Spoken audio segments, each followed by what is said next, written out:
இன்றைக்கு பொதுமக்கள் காணொளியாக அவங்க பேசி பேசி வெளியிடக்கூடிய விஷயம் அதிகப்படியான எல்லா ஊடகத்திலும் வரக்கூடிய காட்சியை நம்ம பார்க்கும் பொழுது எப்படி உள்ள திமுக நபர்கள் ஊடுருவி இருக்கிறார்கள், அங்க அவர்களுக்கு என்ன வேலை?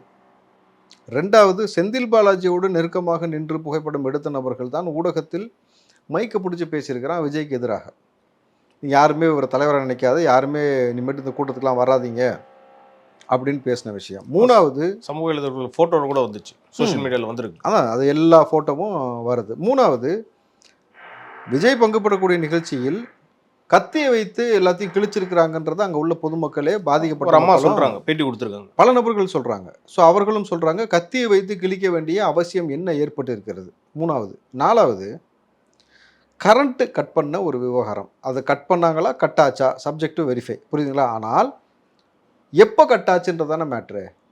செந்தில் பாலாஜியை குறித்து விஜய் அவர்கள் பாட்டு பாடி பேச தொடங்கிய ஒரு 10 செகண்ட்லேயே நீங்கள் பார்த்தீங்கன்னாக்கா அதுக்கப்புறம் அந்த பவர் கட் ஆகுது. அந்த பவர் கட் ஆன உடனே அங்கே இருக்க பாதிக்கப்பட்ட பெண்கள் சொல்லக்கூடிய குற்றச்சாட்டு, எங்களை அடிக்க ஆரம்பிச்சிட்டாங்க, யாரோ வாயிலேயே குத்த ஆரம்பிச்சிட்டாங்க, செயினை பறிக்க ஆரம்பிச்சிட்டாங்க, தள்ளுமுள்ளுக்கு அவங்கள ஆட்படுத்தியிருக்கிறாங்க.